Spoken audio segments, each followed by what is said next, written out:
ബഹുമാന്യ സഹോദരി സഹോദരന്മാരെ, നിങ്ങൾക്കെല്ലാവർക്കും വീണ്ടും യേശു ക്രിസ്തുവിന്റെ അതുല്യമായ നാമത്തിൽ എനിക്കുള്ള സ്നേഹ വന്ദനങ്ങളെ ഞാനിവിടെ പ്രകാശിപ്പിക്കുന്നു. കഴിഞ്ഞ 2 ആഴ്ചയായി നിരന്തരമായ പരസ്യ പ്രവർത്തനങ്ങളായിരുന്നു. അങ്ങനെ നിരന്തരമായ പരസ്യ പ്രവർത്തനങ്ങളായിരുന്നതുകൊണ്ട് പകലത്തെ ഏകദേശം 10, 34, 35 ഡിഗ്രിയുള്ള ചൂടും വിശ്രമരഹിതമായ ശുശ്രൂഷകളും യാത്രയും നിമിത്തം വല്ലാത്ത ക്ഷീണം ഈ കഴിഞ്ഞ 2-3 ദിവസങ്ങളിലായി ശരീരത്തിൽ അനുഭവപ്പെട്ടു.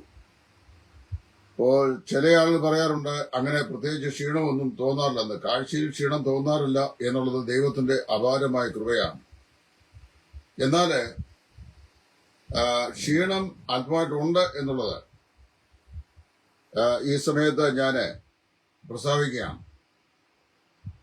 ഡയബറ്റിക് നന്നായിട്ടുണ്ട്, അതിൻ്റെ കൂടെ അല്പം ഈ റീനൽ സംബന്ധമായ കംപ്ലൈന്റും ഉള്ളതുകൊണ്ട് ക്ഷീണം വളരെയുണ്ട്. അതുകൊണ്ട് തത്വത്തിൽ ഇന്നലെയും ഇന്നും പ്രത്യേകിച്ച് യാതൊന്നും എനിക്ക് ആത്മീയമായി ശുശ്രൂഷ ചെയ്യുവാൻ സാധിച്ചില്ല എന്നുള്ളത് തികഞ്ഞ ഒരു യാഥാർത്ഥ്യം തന്നെയാണ്. ഇവിടെ ഇന്ന് ഞാൻ സംസാരിക്കാൻ ആഗ്രഹിക്കുന്ന വിഷയം ക്രിസ്തീയ ശുശ്രൂഷകന്മാരും ആത്മീയ ജീവിതത്തിലെ ജീവിത വിശുദ്ധിയും എന്നുള്ള വിഷയമാണ്. ഇത് വളരെ അപകടം പിടിച്ചതും കേൾവിക്കാൽ നല്ലൊരു ശതമാനം ആളുകൾക്കും അനിഷ്ടം തോന്നുന്നതുമായ ഒരു വിഷയമാണ്. എങ്കിലും ദൈവം എന്നെ ഫലമേൽപ്പിച്ച ശുശ്രൂഷ എന്ന നിലയിൽ കഴിഞ്ഞ നാളിൽ അതിശക്തമായി ഈ വിഷയത്തെക്കുറിച്ച് പലവരു ഞാൻ ക്ലാസുകൾ എടുത്തിട്ടുണ്ട്. ഇന്നും ഞാൻ ഇവിടെ പറയാൻ ആഗ്രഹിക്കുന്നത് ആ മഹത്വരമായ വിഷയത്തെ സംബന്ധിച്ചാണ്. വിശുദ്ധ വേദപുസ്തകത്തിൽ പത്രോസിന്റെ ലേഖനം 1-ാം ലേഖനം 1-ാം അധ്യായത്തിന്റെ 14-ാമത്തെ വാക്യത്തിൽ പത്രോസ് ഇപ്രകാരം പറയുന്നു: ഞാൻ വിശുദ്ധനായിരുന്ന പോലെ നിങ്ങളും വിശുദ്ധരായിരിക്കും. ലേവ്യ പുസ്തകം 17-ാം അധ്യായത്തിലെ ഒരു ഉദ്ധരണിയാണ് അവിടെ പത്രോസ് അപ്പോസ്തലൻ നമ്മുടെ മുമ്പാകെ അവതരിപ്പിക്കുന്നത്. ഞാൻ വിശുദ്ധനായിരുന്ന പോലെ എന്ന് പറഞ്ഞാൽ കർത്താവ് വിശുദ്ധനായിരുന്ന പോലെ നാമും വിശുദ്ധരായിരിപ്പീൻ എന്നാണ് ആഹ്വാനം. അപ്പോസ്തലനായ പൗലോസ് തിമോത്തിയോസിന് ലേഖനം എഴുതുമ്പോൾ തന്നെ എഫേസോസിലെ സഭയുടെ സുവിശേഷകനും സഭാ ശുശ്രൂഷകനുമായി പൗലോസ് നിയമിച്ച സമയത്ത് തിമോത്തിയോസിന് ഏതാണ്ട് 27 വയസ്സ് പ്രായമുണ്ടായിരുന്നു എന്നാണ് ലോകപ്രശസ്ത വേദശാസ്ത്രിയും എഴുത്തുകാരനുമായിരുന്ന ഡോക്ടർ എഫ്.എം. ബ്രൂസ് അഭിപ്രായപ്പെട്ടിരിക്കുന്നത്. 27 വയസ്സ് പറയുമ്പോൾ തനി യൗവനക്കാരനാകുന്ന ഒരാളെയാണ് എഫേസോസിലെ സഭയുടെ ശുശ്രൂഷ സ്ഥാനത്തേക്ക് പൗലോസ് നിയോഗിക്കുന്നത്. അങ്ങനെ നിയോഗിക്കുമ്പോൾ പൗലോസ് അവനോട് പല കാര്യങ്ങൾ അവനെ വ്യക്തിഗതമായി പ്രബോധിപ്പിച്ച് പറയുന്നുണ്ട്. അതിൽ ഒരു പ്രധാനപ്പെട്ട വിഷയമാണ് ആരും നിന്റെ യൗവനം തുച്ഛീകരിക്കരുത്. വാക്കിലും നടപ്പിലും പ്രസംഗത്തിലും സകലത്തിലും നിന്നെ തന്നെ നിർമ്മലനായി മറ്റുള്ളവരുടെ മുമ്പാകെ കാണിച്ചു കൊടുക്കുക. വചനം പ്രസംഗിക്കുക, തർജ്ജനം ചെയ്യുക, പ്രബോധിപ്പിക്കുക. ഇങ്ങനെയുള്ള വ്യക്തിഗതമായിരിക്കുന്ന ചില നിർദ്ദേശങ്ങൾ പൗലോസ് തിമോത്തിയോസ് നൽകിയിട്ടുണ്ട്. ഒരു യുവ സ്നേഹിതന്റെ അല്ലെങ്കിൽ യുവതിയുടെ യൗവനകാലത്ത് ധാരാളം മോഹങ്ങൾ അവരെ ഭരിക്കാറുണ്ട്. അതുകൊണ്ടാണ് യൗവന മോഹങ്ങളെ വിട്ടു ഓടുക എന്നുള്ള കൽപ്പനയും അവിടെ നമ്മൾ വായിക്കുന്നത്. ഈ യൗവനകാലത്തെ മോഹങ്ങൾ പല നിലയിലുള്ള മോഹമാണ്. ജഡമോഹം, കൺമോഹം, ജീവനത്തിന്റെ പ്രതാപം, ഇങ്ങനെയുള്ള പല വിഷയങ്ങൾ ഒരു മനുഷ്യന്റെ ജീവിതത്തെ സ്വാധീനിക്കാറുണ്ട്. അത് ഒരു മനുഷ്യനെ തകർത്ത് കളയുന്നതുമായിട്ടുള്ള ഒന്നുമാണ്.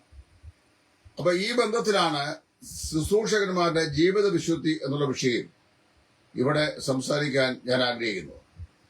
ഇതിനു മുമ്പ് പല പ്രാവശ്യം ഞാൻ പറഞ്ഞിട്ടുണ്ട്.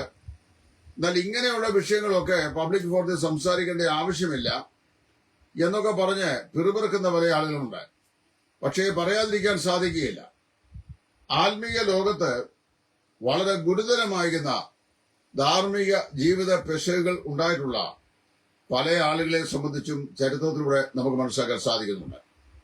ഒരു മനുഷ്യന്റെ ജീവിതത്തിന്റെ ഏറ്റവും വലിയ സർട്ടിഫിക്കറ്റ് അവന്റെ സദാചാര ജീവിതത്തിന്റെ സർട്ടിഫിക്കറ്റാണ്.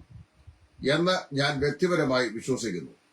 സദാചാര ജീവിതത്തിന്റെ സർട്ടിഫിക്കറ്റ് എന്ന് പറഞ്ഞു കഴിഞ്ഞാൽ മനുഷ്യന്റെ മുമ്പാകെ വളരെ വിശുദ്ധനായും നിർമ്മലനായും നമ്മളെ തന്നെ അവതരിപ്പിച്ചുകൊണ്ട് മറുഭാഗത്ത് ദൈവം വെറുക്കുന്ന പാപ സ്വഭാവങ്ങൾ ജീവിതത്തിൽ താലോലിക്കുകയും അങ്ങനെയുള്ള പാപത്തിൽ മുഴുകുകയും ആ പാപത്തിൽ മുഴുകിയിരിക്കുമ്പോൾ തന്നെ ആത്മീക ശുശ്രൂഷകളിൽ ശുഷ്കാന്തിയോടെ മുന്നേറുകയും ചെയ്യുന്ന ധാരാളം ആളുകളെ സംബന്ധിച്ച് നമുക്ക് ചരിത്രത്തിൽ വായിക്കുവാൻ സാധിക്കും.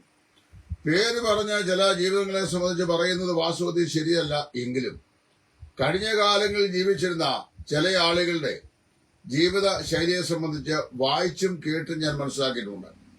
അതിലൊരാളായിരുന്നു വേർപെട്ട ജനത്തിന്റെ മധ്യത്തില് ദൈവദൂത സമാനമായ നിലയിൽ ശോഭിച്ചിരുന്ന ഒരു മനുഷ്യൻ.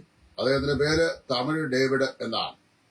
അദ്ദേഹം ഇടയാറുമുള എന്ന് പറയുന്ന സ്ഥലത്ത് വന്ന് മഹാകവി KV സൈമൺ സാറുമായി വളരെ സഹകരിക്കുകയും താനുമൊത്ത് അങ്കമാലി, വടക്കൻ പറവൂര്, തൃശൂര്, കുന്നംകുളം, പഴഞ്ഞി മുതലായ അനേക സ്ഥലങ്ങളിലും കർത്താവിന്റെ ശുശ്രൂഷ പ്രോജ്വലമായി ചെയ്യുകയും ചെയ്ത ഒരു ദൈവദാസനായിരുന്നു. എന്നാൽ അദ്ദേഹത്തിന്റെ പ്രസംഗവേദിയിൽ ദൈവവചനവും സുവിശേഷവും പ്രസംഗിക്കുവാൻ അദ്ദേഹം നിൽക്കുമ്പോൾ അദ്ദേഹത്തിന്റെ മുഖഭാവത്തെക്കുറിച്ച് അദ്ദേഹത്തെ കണ്ടിട്ടുള്ള ആളുകൾ വർണ്ണിച്ചത് ഞാൻ ചരിത്ര രേഖകളിൽ വായിച്ചിട്ടുണ്ട്. ഗബ്രിയേൽ ദൂതൻ ഒരു പുൽപ്പറ്റിൽ നിന്ന് ദൈവവചനം സംസാരിക്കുന്ന പോലെ തോന്നും എന്നാണ് തമിഴ് ഡേവിഡിന്റെ പ്രസംഗ ശൈലിയും അദ്ദേഹത്തിന്റെ മുഖഭാവത്തെയും കുറിച്ച് വിശേഷിച്ച് പറഞ്ഞിട്ടുള്ളത്. എങ്കിലും ആ മാന്യദേഹം എന്റെ അറിവ് ശരിയാണെങ്കിൽ അദ്ദേഹം ശ്രീലങ്കയിൽ ഒരു ശുശ്രൂഷയ്ക്കായി പോയ സമയത്ത് തനിക്ക് ശുശ്രൂഷ ചെയ്ത എന്ന് പറഞ്ഞാൽ തനിക്ക് ആഹാരം കൊടുക്കുകയും വസ്ത്രം അലക്കി കൊടുക്കുകയും തന്റെ മുറി ക്ലീൻ ചെയ്യുകയും ചെയ്ത ഒരു സുന്ദരിയാകുന്ന ഒരു ടീനേജ് പെൺകുട്ടിയുമായി ഒരു അവിഹിത ബന്ധത്തിൽ ആ യോഗങ്ങൾ അദ്ദേഹം നടത്തിക്കൊണ്ടിരുന്ന സമയത്ത് തന്നെ ഏർപ്പെടുകയും ആ പ്രത്യേകമായ പാപം തന്റെ ജീവിതത്തെ അത്യന്തം അഗാധമായ നിലയിൽ അദ്ദേഹത്തെ ബാധിക്കുകയും അദ്ദേഹത്തിന്റെ ഹൃദയത്തെ ബാധിക്കുകയും അങ്ങനെ ബാധിച്ച നിമിത്തം പിറ്റേ ദിവസം തനിക്ക് ദൈവവചനം സംസാരിക്കാൻ കഴിവില്ലാതെ അദ്ദേഹം യോഗ സംഘാടകരോട് തന്റെ വീഴ്ചയെ സംബന്ധിച്ച് ഏറ്റുപറഞ്ഞ് പൊട്ടിക്കരയുകയും കുറെ കാലങ്ങൾ അദ്ദേഹം ശുശ്രൂഷ രംഗത്ത് നിന്ന് ശക്തമായി മാറി നിൽക്കുകയും ചെയ്തു എന്നാണ് ചരിത്രം പറയുന്നത്. ഇതിനപ്പുറത്തുള്ള കാര്യം പറയാൻ എനിക്ക് അറിയാൻ വയ്യ. ഞാനിത് വായിച്ച് കേട്ടിട്ടുള്ള അറിവിൽ നിന്ന് പറയുന്ന യാഥാർത്ഥ്യങ്ങളാണ്. അത് തമിഴ് ഡേവിഡിനെ സംബന്ധിച്ച മനുഷ്യൻ സൂര്യോദയം പോലെ കർത്താവിന്റെ ബൗദ്ധമുള്ള ശുശ്രൂഷയിൽ ഉന്നതമായ നിലയിൽ ശോഭിച്ചിരുന്ന ഒരു ദൈവദാസൻ വെറും നൈമിഷികമായ സമയത്തിനുള്ളിൽ പാപത്തിന്റെ പ്രലോഭനങ്ങളിൽ അകപ്പെടുകയും അദ്ദേഹം 7-ാം കൽപ്പന ലംഘിക്കുകയും ചെയ്തു. എന്നാൽ ദാവീദ് രാജാവിനെ പോലെ ഈ തമിഴ് ഡേവിഡിന് ഒരു പ്രത്യേകത ഉണ്ടായി. താൻ ആ പാപം ദൈവസ്ഥാനിൽ ചെയ്തു കഴിഞ്ഞപ്പോൾ നിന്നോട് തന്നെ ഞാൻ പാപം ചെയ്തു, നിനക്ക് അനിഷ്ടമായുള്ളത് ഞാൻ ചെയ്തു എന്ന് സ്വയം സമ്മതിച്ചുകൊണ്ട് താൻ വിങ്ങിപ്പൊട്ടുകയും ശുശ്രൂഷ രംഗത്ത് നിന്ന് അദ്ദേഹം മാറി നിൽക്കുകയും ചെയ്തു. രണ്ടാമത്തെ ആളാണ് ഒരു വില്യംസിനെ കുറിച്ച് നമ്മൾ വായിക്കുന്നുണ്ട്. അദ്ദേഹം ഈ കർണാടകയിലൊക്കെ വളരെ പ്രശസ്തമായ നിലയിൽ ശുശ്രൂഷ ചെയ്ത ആളായിരുന്നു. അദ്ദേഹത്തെ സംബന്ധിച്ചും തന്റെ ശുശ്രൂഷ പ്രോജ്വലമായ നിലയിൽ പടർന്നു പന്തലിച്ച കാലഘട്ടങ്ങളിൽ ആ നിലയിലുള്ള ഒരു അശുദ്ധ ജീവിതത്തിന്റെ കഥ പലരും പറയുകയും കേൾക്കുകയും ചെയ്തിട്ടുണ്ട്. വേറൊരാളായിരുന്നു അമേരിക്കൻ ഐക്യനാടുകളിലും ലോകത്തിന്റെ അനേക രാജ്യങ്ങളിലും നയാഗ്ര വെള്ളപ്പാച്ചിൽ പോലെ അതിശക്തമായ നിലയിൽ ആംഗലേയ ഭാഷയുടെ പദാനുപദ പ്രയോഗങ്ങൾ കൊണ്ട് അമ്മാനമാടിയ പ്രശസ്തനാകുന്ന ഒരു മനുഷ്യൻ. അദ്ദേഹത്തിന്റെ ജീവിത കഥയെ സംബന്ധിച്ച് ചില പ്രൈവറ്റ് ഡിറ്റക്റ്റീവ്സ് അമേരിക്കൻ ഐക്യനാടുകളിൽ തുടരന്വേഷണം ചെയ്തു കഴിഞ്ഞപ്പോൾ അദ്ദേഹത്തിന്റെ മരണത്തിന് ശേഷമാണ് അത് ഉണ്ടായത്. അദ്ദേഹത്തെക്കുറിച്ചുള്ള ചില സംശയങ്ങൾ, ചില ആരോപണങ്ങൾ സ്ഥിരീകരിക്കുന്നതിലേക്ക് അന്വേഷിച്ചു കഴിഞ്ഞപ്പോൾ തന്റെ സദാചാര ജീവിതം അത് വേണ്ടത്ര നിലയിൽ ദൈവമുമ്പാകെ ശരിയായിരുന്നില്ല എന്ന് ആ പ്രൈവറ്റ് ഡിറ്റക്റ്റീവ്സ് ഏജന്റ് രേഖകൾ കണ്ടുപിടിക്കുവാൻ ഇടയായി തീർന്നിട്ടുണ്ട്. ഇത് ചുരുക്കം ചില ആളുകളുടെ പേരുകൾ ഞാൻ പറഞ്ഞു എന്ന് മാത്രമേ ഉള്ളൂ. ഇനിയും പറയാത്ത എത്രയോ ആളുകളുണ്ട്. പണ്ടൊക്കെ ഞങ്ങൾ ജയിൽ സന്ദർശിച്ച് സുവിശേഷം പറയാൻ ചെല്ലുമ്പോൾ ജയിലിൽ കിടക്കുന്ന ആളുകൾക്ക് സാധാരണയായി നമ്മളെ അഭിമുഖീകരിക്കുമ്പോൾ ഒരു സാമൂഹ്യപരമാകുന്ന ലജ്ജ അവരുടെ മുഖത്ത് പ്രതിഫലിക്കുന്നതായി കണ്ടിട്ടുണ്ട്. അപ്പോൾ ഞങ്ങളുടെ നേതാവായി കൂടെ വന്ന ആൾ പറയും, ഞങ്ങളെയൊക്കെ അഭിമുഖീകരിക്കുവാൻ അല്പം പ്രയാസമൊക്കെ ഉണ്ടല്ലേ, ശരി, അത് ഞങ്ങൾ സമ്മതിച്ചു, ഭാരപ്പെടേണ്ട, കർത്താവ് നിങ്ങളെ സ്നേഹിക്കുന്നുണ്ട്. നിങ്ങൾ ചെയ്ത തെറ്റുകളാൽ നിങ്ങൾ പിടിക്കപ്പെട്ടതുകൊണ്ട് കോടതി ശിക്ഷിച്ച് നിങ്ങളെ ഇവിടെ കൊണ്ടുവന്നു എന്ന് മാത്രമേ ഉള്ളൂ. എന്നാൽ പിടിക്കപ്പെടാത്ത പല മിടുക്കന്മാരായ ആളുകളും നിങ്ങളെക്കാൾ ശ്രേഷ്ഠന്മാരായ ആളുകൾ ഇവിടെ സ്വൈര്യവികാരം ചെയ്യുന്നുണ്ട് എന്ന് പറയുമ്പോൾ അവർക്കൊരു ചെറിയ ആശ്വാസം ഉണ്ടാകുമായിരുന്നു. ഞാൻ ഈ പറയുന്നതിന്റെ രത്നം ചുരുക്കം ഇതാണ്. ഒരു വിശ്വാസി എന്ന് മാത്രമല്ല, പ്രത്യേകിച്ച് ഒരു ക്രിസ്തീയ ശുശ്രൂഷകൻ മറ്റുള്ള ആളുകളുടെ മുമ്പാകെ, പബ്ലിക്കിന്റെ മുമ്പാകെ ദൈവത്തിന്റെ വചനം സംസാരിക്കുന്നവനാണ്. ദൈവത്തിന്റെ ദാസൻ ഗൗരവമുള്ളവനായിരിക്കണമെന്നും അവൻ സകല ജീവിതത്തിന്റെ വശങ്ങളിലും നിർമ്മലനായിരിക്കണമെന്നും യൗവന മുഖങ്ങൾക്ക് തന്നെ ഏൽപ്പിച്ചു കൊടുക്കാതെ അകറ്റി സൂക്ഷിക്കുന്നവൻ ആയിരിക്കണമെന്നും പാപത്തിന്റെ പ്രലോഭനങ്ങളിൽ അകപ്പെടരുതെന്നും പിന്നെ വാക്കിലും പ്രവൃത്തിയിലും പ്രസംഗത്തിലും സകലത്തിലും മറ്റുള്ളവർ മുമ്പാകെ തന്നെ മാതൃകയാക്കി കാണിക്കേണ്ടവനാണെന്നും ദൈവത്തിന്റെ വചനം വ്യക്തമായി പറഞ്ഞിട്ടുണ്ട്. പത്രോസിന്റെ 1-ാം ലേഖനം 1:14 ഞാൻ വിശുദ്ധനായിരിക്കുന്ന പോലെ നിങ്ങളും വിശുദ്ധരായിരിപ്പീൻ എന്ന് പത്രോസ് പറയുന്ന വചനഭാഗം എന്റെ ബാല്യകാല ജീവിതത്തിൽ ഞാൻ വായിച്ച സമയത്ത് എന്നെ വളരെ ചിന്തിപ്പിച്ചുള്ള ഒരു വാക്യാംശമായിരുന്നു. അവിടെ ഞാനെന്ന് പറയുന്ന പത്രോസിന്റെ കാര്യമല്ല, പത്രോസ് ആരെ കുറിച്ച് അവിടെ പറയുന്നു? ആ കർത്താവായ യേശു ക്രിസ്തുവിനെ കുറിച്ചാണ്. യേശു ക്രിസ്തു പരിശുദ്ധനായിരിക്കുന്ന പോലെ നമുക്ക് വിശുദ്ധനായിരിക്കാൻ സാധിക്കുമോ എന്നുള്ളതായിരുന്നു എന്നെ കുഴപ്പിച്ച ഒരു ചോദ്യം.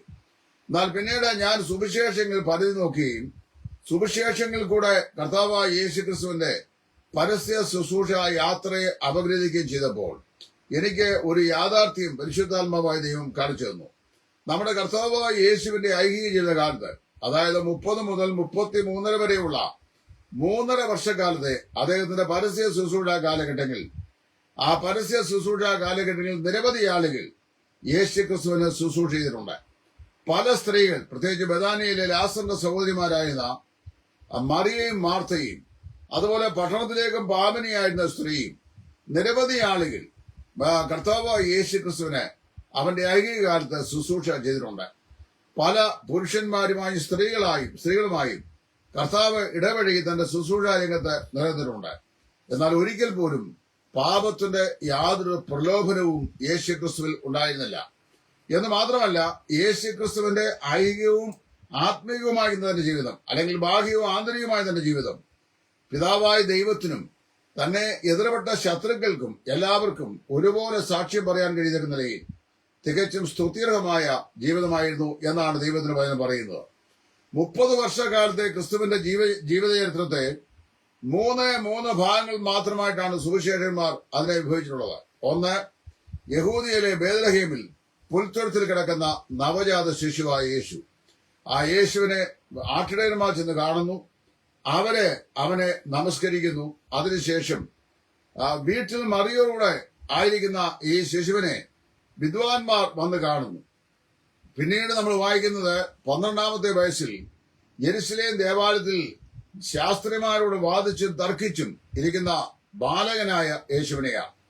അതിനുശേഷം യേശുവിനെ കുറിച്ച് വായിക്കുന്നത് യോഹന്നാൻ, മർക്കോസിന്റെ സുവിശേഷം 1-ാം അധ്യായം, യോഹന്നാന്റെ കൈക്കീഴിൽ സ്നാനമേൽക്കുവാൻ യോർദാൻ നദിയിലേക്ക്, യോഹന്നാന്റെ അടുക്കിലേക്ക് നടക്കുന്ന കർത്താവിനെയാണ്. 3 പ്രാവശ്യം മാത്രമാണ് തന്റെ 30 വർഷക്കാലത്തെ രഹസ്യ ജീവിതത്തിലെ ചരിത്രത്തെ സംബന്ധിച്ച് വേദപുസ്തകം രേഖപ്പെടുത്തുന്നത്. അതിലെ ആദ്യ ഭാഗം തന്റെ ശൈശവ പ്രായത്തിലും 2-ാം ഭാഗം തന്റെ ടീനേജിന്റെ പ്രാരംഭ സമയത്തും 3-ാമത്തെ ഭാഗം തന്റെ യൗവനത്തിന്റെ ആരംഭത്തിലുമാകുന്നു. അതായത് ബേത്ലഹേമിൽ ജനിച്ച ശിശു, മറിയോടുകൂടെ വീട്ടിൽ ചെന്ന് കാണപ്പെട്ട ശിശു, പിന്നെ 12-ാമത്തെ വയസ്സിൽ ദേവാലയത്തിൽ ഉപദേശിക്കുന്ന ബാലകൻ, 30-ാം വയസ്സിൽ സ്നാനം സ്വീകരിപ്പാൻ കടന്നുവരുന്ന യുവാവ്. ഈ 30 വർഷക്കാലത്തെ തന്റെ രഹസ്യ ജീവിതത്തെ പിതാവായ ദൈവം സൂക്ഷ്മമായി അപഗ്രഥിച്ചു. പിതാവായ ദൈവം സൂക്ഷ്മമായി പഠിച്ച ശേഷം മത്തായിയുടെ സുവിശേഷം 3-ാം അധ്യായത്തിന്റെ 16-ാം വാക്യത്തിലും അതുപോലെ തന്നെ 17-ാം അധ്യായത്തിന്റെ 6-ാം വാക്യത്തിലും ഇപ്രകാരം സ്വർഗത്തിൽ നിന്ന് ഒരു പ്രഖ്യാപനം ചെയ്തു: ഇവൻ എന്റെ പ്രിയപുത്രൻ, ഇവനിൽ ഞാൻ പ്രസാദിച്ചിരിക്കുന്നു, ഇവന് ചെവി കൊടുപ്പീൻ. മത്തായി 3:14 പിതാവ് പറഞ്ഞത് യോർദാനിൽ വെച്ചുള്ള യേശുക്രിസ്തുവിന്റെ സ്നാന സമയത്താണ്. മത്തായിയുടെ സുവിശേഷം 17-ാം അധ്യായത്തിന്റെ 6-ാം വാക്യത്തിൽ ദൈവം ഇതേ കാര്യം പ്രഖ്യാപിച്ചത് മർറൂം മലയിലെ അവന്റെ രൂപാന്തര വേളയിലാണ്. അങ്ങനെ തന്റെ രഹസ്യ ജീവിതകാലത്തെ മുഴുവനായും ആദ്യോടന്തം പരിശോധിച്ച പിതാവായ ദൈവം പരസ്യമായി പറഞ്ഞു, എന്റെ ഉള്ളം പ്രസാദിച്ച വ്രതനാണിവൻ, ഇവൻ എന്റെ പ്രിയപുത്രൻ, ഇവനിൽ ഞാൻ പ്രസാദിച്ചിരിക്കുന്നു. അത് കഴിഞ്ഞ് 30 വയസ്സിനു ശേഷം ഗലീലി, യഹൂദ്യ, ശമരിയ, യെരുശലേം മുതലായ പ്രവിശ്യകളിൽ കർത്താവായ യേശു തന്റെ പരസ്യ ശുശ്രൂഷ ചെയ്യുണ്ടായി. ഈ പരസ്യ ശുശ്രൂഷ കാലത്ത് നിരവധി ആളുകൾ, സ്ത്രീ പുരുഷന്മാർ യേശു ക്രിസ്തുമായി സഹകരിച്ച് തന്റെ പരസ്യ ശുശ്രൂഷയ്ക്ക് സാക്ഷ്യം വഹിച്ചിട്ടുണ്ട്. ഇവരുമായി ഇടപഴകുമ്പോൾ യാതൊരുവിധമായ പാപവും യേശു ക്രിസ്തുവിൽ ആരോപിക്കുവാൻ ശത്രുക്കളോ മിത്രങ്ങൾക്കോ സാധിച്ചിട്ടില്ല. അതുകൊണ്ടാണ് തന്നെ പരക്കെ വിമർശിച്ച പരീക്ഷ പക്ഷത്തിന്റെ മുമ്പാകെ നെഞ്ചുവരിച്ചതുകൊണ്ട് യേശു ഇപ്രകാരം ചോദിച്ചു, നിങ്ങളിൽ ആർക്ക് എന്നെ പാപത്തെക്കുറിച്ച് ബോധം വരുത്തുവാൻ കഴിയും? അപ്പൊ പാപരഹിതനായി ലോകത്തിൽ ജനിച്ച് പാപികളുടെ മധ്യയെ പാപരഹിതനായി ജീവിച്ച് പാപത്തിന്റെ ലാഞ്ചന ലെവലേഷൻ പോലും ജീവിതത്തിൽ സ്പർശിക്കാതെ പാപരഹിതനെന്ന സമസ്ത ജനകോടികളാലും സാക്ഷ്യം പ്രാപിച്ച് പാപികളുടെ പാപത്തിനു വേണ്ടി കുരിശിൽ മരിച്ചവരുന്ന ആദ്യജാതനായി വിശുദ്ധിയുടെ ആത്മാവ് സംബന്ധിച്ച് ഉയർത്തെഴുന്നേറ്റ് ജീവിക്കുന്നവനാണ് കർത്താവായ യേശു. ഈ യേശു ക്രിസ്തുവിന്റെ ആന്തരികമായിരുന്ന പരിശുദ്ധി നമുക്കാർക്കും ജീവിതത്തിൽ പ്രാപിക്കുവാൻ ഈ ഭൂമിയിൽ വെച്ച് സാധിക്കത്തില്ല.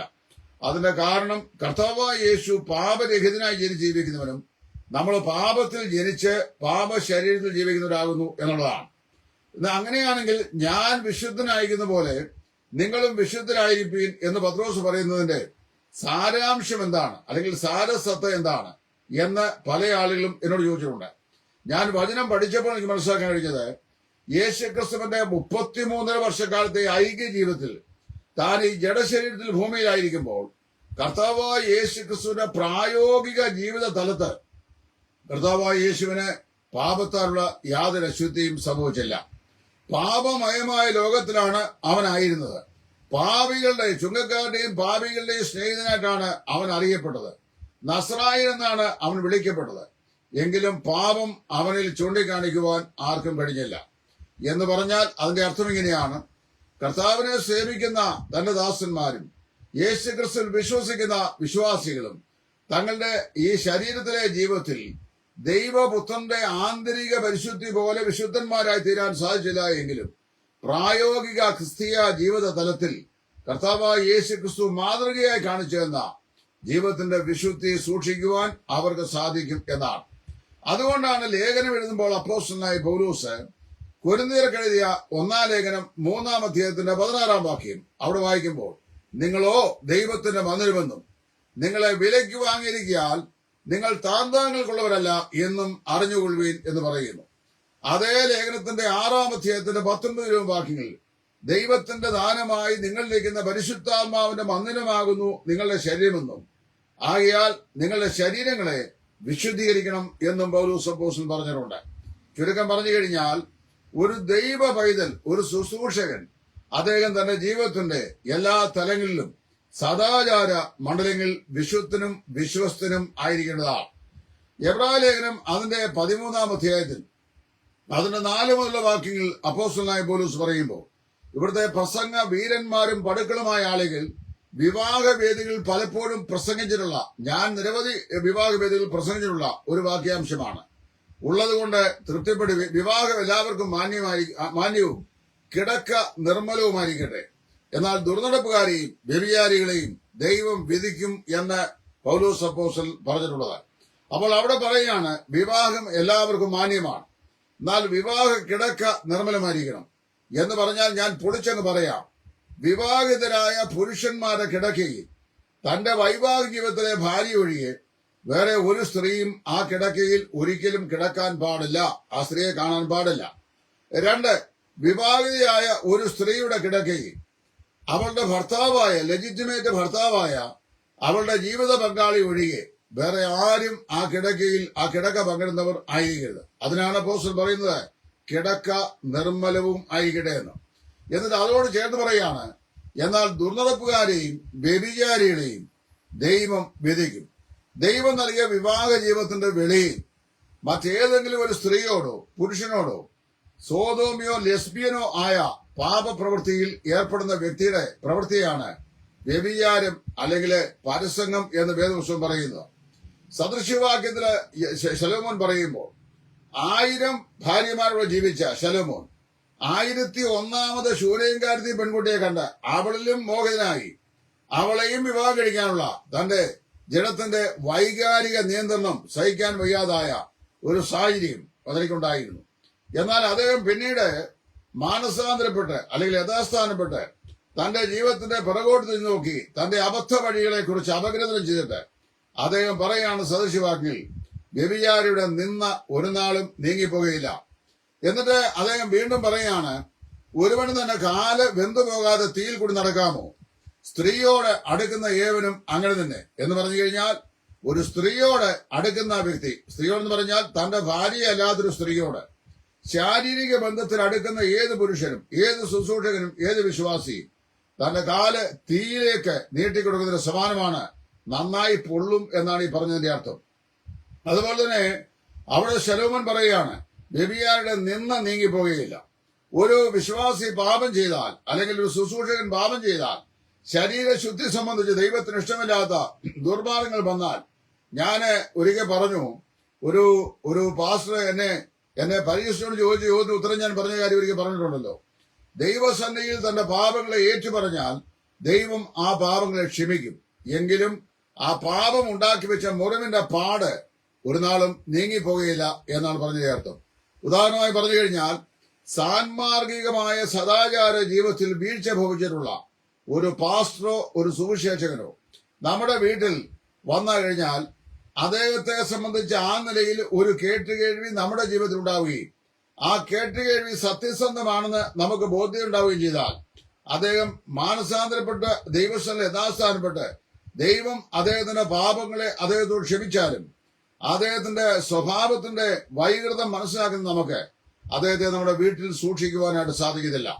രാജാക്കന്മാരുടെ പുസ്തകം രണ്ടാം പുസ്തകത്തില് ശൂനേംകാരത്തി സ്ത്രീയെ പ്രവാചകനെ കുറിച്ച് പറയുന്ന ഒരു വചനം, എലീശ പ്രവാചകനെ കുറിച്ച് പറയുന്ന വചനം രേഖപ്പെടുത്തിയിട്ടുണ്ട്. നമ്മുടെ വഴിയായി കൂടെ കടന്നു പോകുന്ന ഈ മനുഷ്യൻ ഒരു ദൈവപുരുഷനാകുന്നു സത്യം. മനസ്സിലായല്ലോ? ഒരു ശുശ്രൂഷനെ കണ്ടു കഴിഞ്ഞാൽ അവന് സേവ ചെയ്യുന്ന ഒരു സ്ത്രീയെ അല്ലെങ്കിൽ വിശ്വാസിനെ പറയണം, ഇവൻ ആരാണ്? ഒരു ദൈവപുരുഷനാണ് സത്യം. ഇവരെ നമുക്ക് വീട്ടിൽ പാർപ്പിക്കാൻ കൊള്ളാം എന്ന് പറയാൻ ഇടയായിത്തീരണം. അപ്പൊ സദാചാര ജീവിതത്തിൽ പരാജയപ്പെടുന്ന ശുശ്രൂഷകന്മാരെ ആ സാധാരണക്കാരായ നല്ല വിശ്വാസികൾ അവരുടെ വീട്ടിൽ സൂക്ഷിക്കാനായിട്ട് അറയ്ക്കും. അതിന് ഒരു കാരണം എന്താണെന്ന് ചോദിച്ചു കഴിഞ്ഞാൽ, അവരെ വിശ്വസിക്കാനായിട്ട് പ്രയാസമുണ്ടാകും എന്നുള്ളതാണ്. ഇതുകൊണ്ട് തന്നെയാണ് ദൈവം പറയുന്നത്, ഒരു ശുശ്രൂഷകൻ തന്റെ ജീവിതത്തിന്റെ എല്ലാ വഴികളിലും വിശ്വസ്തനായിരിക്കണം. ആരോടൊക്കെ വിശ്വസ്തനായിരിക്കണം? ദൈവത്തോട് താൻ വിശ്വസ്തനായിരിക്കണം. അതാണ് പറയുന്നത്, ഞാൻ വിശുദ്ധനായിരിക്കുന്ന പോലെ നിങ്ങൾ വിശുദ്ധരായിരിക്കും. ദൈവത്തോട് താൻ വിശ്വസ്തനായിരിക്കണം. 2, തന്റെ സ്വന്തം മനസാക്ഷിയോട് താൻ വിശ്വസ്തനായിരിക്കണം. കാരണം വിവാഹ ബന്ധത്തിൽ ഏർപ്പെടുമ്പോൾ വിവാഹം നടത്തുന്ന ശുശ്രൂഷകൻ പറഞ്ഞു തരുന്ന ഒരു പ്രതിജ്ഞാവാചകമുണ്ട്. ജീവിതത്തിന്റെ എല്ലാ അനുകൂലവും പ്രതികൂലമായ സാഹചര്യങ്ങളിലും നിന്നെ മാത്രം സ്നേഹിച്ചും ശുശ്രൂഷ ചെയ്തും നിന്നോട് വിശ്വസ്തത പുലർത്തിയും കൊള്ളാമെന്ന് പിതാവും പുത്രനും പരിശുദ്ധാത്മാവുമായ ത്രിയേക ദൈവത്തെ സാക്ഷിയാക്കി ഞാൻ നിന്നോട് ഉഭയസമ്മതം ചെയ്യുന്നു. ഇതാണ് പ്രതിജ്ഞ. അപ്പൊ വാസ്തവത്തില് അന്ത്യം വരെയും വിശ്വസ്തനായി ഇരുന്നു കൊള്ളാം എന്നാണ് പ്രതിജ്ഞ ചെയ്യുന്നത്. ആ വിശ്വസ്തതയുടെ പ്രതിജ്ഞയ്ക്കുള്ള ലംഘനമാണ് പരസ്ത്രീ ബന്ധം എന്ന് പറയുന്നത്. ഇത് വളരെ ഗുരുതരമായ ഒരു വിഷയമാണ്. ഞാനിത് ഏതെങ്കിലും ഒരു പ്രത്യേക വ്യക്തിയെ ഉന്നം വെച്ചല്ല പറയുന്നത്. ആ ശ്രദ്ധിക്കണം. കാരണം കഴിഞ്ഞ ദിവസം ഞാന് പൊതുവായി സാധാരണ നിലയിൽ ജീവിത വിശുദ്ധിയെക്കുറിച്ച് ഞാൻ ലേഖനങ്ങൾ എഴുതാറുണ്ട്. എന്നാൽ ഇന്നലെ ഞാൻ ലേഖനം എഴുതി കഴിഞ്ഞപ്പോൾ പല ആളുകൾ എന്നെ വിളിച്ചു, നിരവധി ആളുകൾ എന്നെ വിളിച്ചു. കാര്യം ഈ ലേഖനം വായിക്കുമ്പോൾ പല ആളുകൾക്കും തങ്ങളുടെ ജീവിതത്തില് പല നിലയിലുള്ള ചിന്താഭാരം ഉണ്ടായി. അപ്പൊ ഓരോരുത്തരും അന്യോന്യം ഇത് ആരുടെ കാര്യമാണ് എന്തായെന്ന് ചോദിച്ചു. ഞാൻ ആരെയും വ്യക്തിപരമായി ഊന്നൽ നൽകിയല്ല ആ വിഷയം സംസാരിച്ചത്. ഇത് പ്രത്യേകം വളരെ ശ്രദ്ധിക്കണം. നമ്മൾ വാസ്തവത്തില് നമ്മുടെ ജീവിതത്തിൽ നമ്മെ തന്നെ സൂക്ഷിപ്പടിയായി തീരണം. വേദപുസ്തകം കയ്യിലെടുക്കുന്ന ഒരു സുവിശേഷ വിലക്കാരൻ, സുവിശേഷം പ്രസംഗിക്കുന്ന ഒരു സുവിശേഷ വിലക്കാരൻ, ദൈവജനത്തെ ഉപദേശിക്കുന്ന ഒരു ഉപദേഷ്ടാവ്, ഒരു സഭയെ പരിപാലിക്കുന്ന ഒരു ഇടയൻ തന്റെ ജീവിതത്തിന്റെ സദാചാര വശത്ത് സംശയാസ്പദമായ യാതൊരു വിധമായ സ്വഭാവ ദൂഷ്യവും ഇല്ലാത്തയാളായിരിക്കണം. കാരണം അങ്ങനെ വന്നാൽ താൻ ശുശ്രൂഷ ചെയ്യുന്ന ദൈവവചനം 4 കാശിന്റെ വിലയില്ലാത്തതും തന്റെ ശുശ്രൂഷ കൃപയില്ലാത്തതുമായി തീരുമെന്നാണ് ദൈവ വചനത്തിലൂടെ നമുക്ക് മനസ്സിലാക്കുവാൻ സാധിക്കുന്നത്. അപ്പൊ ജീവിത വിശുദ്ധി സൂക്ഷിക്കുക എന്നുള്ളത് ഏതൊരു ക്രിസ്തീയ വിശ്വാസിയുടെയും അനിവാര്യമായ ആവശ്യകതയാണ്. അവൽ പരാജയപ്പെട്ടു പോയി കഴിഞ്ഞാൽ പിന്നീട് നമുക്ക് അതിൽ നിന്ന് കരകയറാനായിട്ട് വളരെ പ്രയാസം ഉണ്ടാകും. എങ്ങനെയാന്ന് ചോദിച്ചു കഴിഞ്ഞാൽ ഞാനിങ്ങനെ സാറിന് പറയാറുണ്ട്, of all the sins in the world adultery is the most grave sin. അതായത് എല്ലാ പാപ സ്വഭാവങ്ങളിലും ഏറ്റവും മലിനവും ഏറ്റവും കഠിനവുമായ ഗൗരവകരമായ പാപമാണ് വ്യഭിചാരം എന്ന് പറയുന്നത്. അതിന്റെ പാട് ഒരു നാളും നീങ്ങിപ്പോയില്ല എന്ന് ദൈവത്തിന്റെ വചനം വ്യക്തമായി പഠിപ്പിക്കുന്നു. ഇനി മറ്റൊരു കാര്യം, ഈ കഴിഞ്ഞ ദിവസങ്ങളിൽ എന്നോട് എന്റെ ഈ ലേഖനം എഴുതി കഴിഞ്ഞപ്പോൾ ഒന്ന് രണ്ട് ആളുകൾ എന്നോട് എന്റെ വാട്സാപ്പിൽ ഇട്ട് ചോദിച്ചു, സാറേ, ഏതെങ്കിലും ഒരു പ്രത്യേക സാഹചര്യത്തിൽ ഒരാൾ തെറ്റിപ്പോയാൽ അങ്ങനെയുള്ള ആള് എന്താണ് ചെയ്യേണ്ടത്? ഞാൻ പറഞ്ഞു, ഏതെങ്കിലും ഒരു സാഹചര്യത്തിൽ എന്ന് പറഞ്ഞാൽ ഒരു വിശ്വാസിയാണോ ഒരു ശുശ്രൂഷകനാണോ എന്ന് വ്യക്തമാക്കണം. അപ്പൊ അവര് പറഞ്ഞു ശുശ്രൂഷകരുടെ കാര്യമാണ് പറയുന്നത്. എന്ന് പറഞ്ഞാൽ വിശ്വാസി ഇതിൽ നിന്ന് എക്സംപ്റ്റഡ് ആണെന്നും ചിന്തിക്കരുത്. വിശ്വാസിയാണല്ലോ പിന്നീട് ശുശ്രൂഷകനായി വരുന്നത്. അപ്പൊ ശുശ്രൂഷകന് ഏതെങ്കിലും നിലയിൽ സദാചാര ജീവിതത്തിന്റെ സാക്ഷ്യം സംബന്ധിച്ച് വിശ്വസനീയമായ നിലയിൽ ഒരു തകരാറുണ്ടായാൽ എന്ത് ചെയ്യണം? അതിനുള്ള പോംവഴി ദൈവത്തിന്റെ വചനം വളരെ വ്യക്തമായി പറഞ്ഞിട്ടുണ്ട്. അതിനുള്ള പോംവഴിയാണ് 51-ാം സങ്കീർത്തന പശ്ചാത്തലം. ദാവീദ് ഊരിയാവിന്റെ ഭാര്യയായ ബത്ശേബയെ ബലാത്സംഗം ചെയ്ത് അവൾ ഗർഭിണിയായി. അവള് രാജസ്ഥാനിൽ അറിയിച്ചു അവൾ ഗർഭിണിയാണെന്ന്. അപ്പോൾ നാം വായിക്കുന്നത്, തെളിവ് നശിപ്പിക്കാനുള്ള മാർഗമാണ് ഈ ദാവീദ് രാജാവ് ചെയ്തത്. ദാവീദ് ഇസ്രായേലിന്റെ രാജാവാണ്. തനിക്ക് ഭാര്യമാരെ ഒന്നിലധികം പേരുണ്ട്. ദൈവം അവന് സമ്പന്നതയും ഐശ്വര്യവും കൊടുത്തു, ഭരണാധിപത്യവും കൊടുത്തു. ദൈവം അവനെ ആ ഉന്നതമായ നിലയിലാക്കിയിരിക്കുകയാണ്. ദിനവൃത്താന്ത പുസ്തകങ്ങൾ വായിക്കുമ്പോൾ നാഥാൻ പ്രവാചകൻ മുഖാന്തരം ദാവീദിനെ ഒടുവിൽ ദൈവം ദാവീദുമായി സംസാരിക്കുന്ന സമയത്ത് ഒരു പ്രസ്താവന നാഥാൻ പ്രവാചകൻ പറഞ്ഞിട്ടുണ്ട്. അവനെ സംബന്ധിച്ചും അവന്റെ മകനായ ശലോമോൻ ഭാവിയിൽ പണിയാൻ പോകുന്ന യെരൂശലേം ദേവാലയത്തെ സംബന്ധിച്ചുമെല്ലാം നാഥാൻ പ്രവാചകൻ അവനെ അറിയിച്ച ശേഷം ദൈവം അവനോട് പറഞ്ഞു, ഞാൻ നിന്നെ ഇന്നത് കൂടി ആക്കുമായിരുന്നു എന്ന് പറഞ്ഞാൽ, ഇപ്പോൾ ഇസ്രായേൽ രാജാവായിരിക്കുന്നത് കൂടാതെ പണിയാൻ പോകുന്ന ദേവാലയത്തിന് വേണ്ടി വരുന്ന സാമഗ്രികൾക്ക് വേണ്ടി താൻ ധനം സ്വരൂപിച്ച കൂടാതെ, തന്റെ ഭണ്ഡാരത്തിൽ നിന്ന് അതിനുവേണ്ടി വേർതിരിച്ചത് കൂടാതെ, ഈ അൺടോൾഡ് അല്ലെങ്കിൽ അൺറിവീൽഡ് ദൈവം വെളിപ്പെടുത്താത്തായിട്ടുള്ള ചില അനുഗ്രഹങ്ങൾ കൂടെ ദൈവം ദാവീദിന് കൊടുക്കുമായിരുന്നു. ഞാൻ നിന്നെ ഇന്നത് കൂടെ ആക്കുമായിരുന്നു എന്ന് പറഞ്ഞു. പക്ഷേ തന്റെ അവിശ്വാസബദ്ധം ദൈവം ആ ഇന്നത് എന്ന് പറയുന്ന ബ്ലാങ്ക് ഭാഗം എന്താണെന്ന് വെളിപ്പെടുത്തിയിട്ടില്ല എന്നാണ് എനിക്ക് മനസ്സിലാക്കാൻ സാധിക്കുന്നത്. എന്നാൽ നാഥാൻ പ്രവാചകനെ ദൈവം ഈ രാജാവിന്റെ കൊട്ടാരത്തിലേക്ക് അയച്ച് അവന്റെ പാപത്തെ ഒരു കഥാരൂപേണ അവനെ അനുസ്മരിപ്പിച്ച സമയത്ത് ദാവീദ് യാതൊരു മത്സരപിടുത്തത്തിനും പോയില്ല. അങ്ങനെ മത്സരപിടുത്തത്തിനും പോകാതെ 51-ാമത്തെ സങ്കീർത്തനം ദാവീദ് പറയുകയാണ്, നിന്നോട് തന്നെ ഞാൻ പാപം ചെയ്തു, നിനക്ക് അനിഷ്ടമായുള്ളത് ഞാൻ ചെയ്തു. സംസാരിക്കുമ്പോൾ നീ നീതിമാനും വിധിക്കുമ്പോൾ നീ നിർമ്മലനുമായിരിക്കേണ്ടതിന് ഈ സോപ്പ് കൊണ്ട് എന്നെ കഴുകണമേ എന്ന് അദ്ദേഹം പറയുകയാണ്. 32-ാം സങ്കീർത്തനം, 51-ാം സങ്കീർത്തനം ഇതെല്ലാം ചേർത്ത് വായിക്കേണ്ട സങ്കീർത്തനങ്ങളാണ്. ദാവീദിന്റെ ജീവിതത്തിൽ ഒരിക്കലും സംഭവിക്കാൻ പാടില്ലാത്ത ഒരു ധാർമ്മിക പ്രവൃത്തിയാണ് അവന്റെ ജീവിതത്തിൽ ഉണ്ടായത്. അത് സംഭവിച്ചു കഴിഞ്ഞപ്പോൾ ദാവീദ് അതും സങ്കീർത്തന രചനയും പാരായണവുമായി മുമ്പോട്ട് പോകായിരുന്നില്ല. ആദ്യത്തെ കുറെ നാൾ അങ്ങനെ പോയി ചിന്തിക്കണം. അതായത് ബത്ശേബ ഗർഭിണിയാണെന്നുള്ള അറിവ് ദാവീദിനെ കിട്ടി ഊരിയാവിനെ കൊല്ലിക്കുന്ന സമയം വരെ അരമനയിൽ രാജാവായി വിരാജിക്കുകയും താൻ കുറ്റക്കാരനാണെന്ന് ഉള്ള ബോധ്യത ഉണ്ടാകാതിരിക്കുകയും അഥവാ ഉണ്ടായെങ്കിൽ തന്നെ തന്റെ കുറ്റം വെളിച്ചത്ത് കൊണ്ടുവരാൻ മനസ്സിലാതെയും സ്വയം നീതീകരണവും കൊണ്ടും അവനിരിക്കുകയും തെളിവ് നശിപ്പിക്കലിന്റെ ആദ്യ ഭാഗമായി ഊരിയാവിനെ പടയുടെ മുറുകുന്ന സമയത്ത് നിർത്തി അവിടെ വെച്ച് അവനെ കശാപ്പ് ചെയ്യാനുള്ള ക്രമീകരണം ചെയ്യുകയും ചെയ്തു. പക്ഷെ ഒരു കാര്യം മനസ്സിലാക്കണം, ഏതെല്ലാം തെളിവുകൾ നാം ദൈവത്തിന് വിരോധമായി ചെയ്ത പാപത്തിനെതിരെ മറച്ചാലും ഏതെങ്കിലും ഒരു കച്ചിത്തുരുമ്പിന്റെ തെളിവെങ്കിലും ഒടുവിലായി കാണും. ആ തെളിവുകളാൽ പിടിക്കപ്പെടാൻ ഇടയായിത്തീരും. അപ്പൊ അങ്ങനെ വന്നാൽ എന്ത് ചെയ്യണം എന്നാണ് ഞാൻ എന്നോട് ചോദിച്ചത്. അങ്ങനെ വന്നു കഴിഞ്ഞാൽ യാതൊരു നീതീകരണത്തിനും പോകാതിരിക്കുക. 51-ാം സങ്കീർത്തനത്തിന്റെ രചനാ പശ്ചാത്തലത്തില് മഹാനായ ചാൾസ് സ്പർജൻ ഈ സങ്കീർത്തനത്തിന്റെ വ്യാഖ്യാനം എഴുതാൻ തുടങ്ങിയപ്പോൾ അതേക്കുറിച്ച് ഒരു മുഖവരിൽ ഒരു വിഷയം പറഞ്ഞിട്ടുണ്ട്. അതിങ്ങനെയാണ്. ട്രഷറി ഓഫ് ഡേവിഡാണ് അദ്ദേഹം പറയുന്നത്. അദ്ദേഹം പറയുന്നു 51 സങ്കീർത്തനത്തിന്റെ വ്യാഖ്യാനം എഴുതുവാൻ ഞാൻ തൂവലും മഷിയും അതുപോലെ തന്നെ പേപ്പറും എടുത്ത് പല പ്രാവശ്യം എന്റെ രചനാ മുറിയിൽ വന്നു.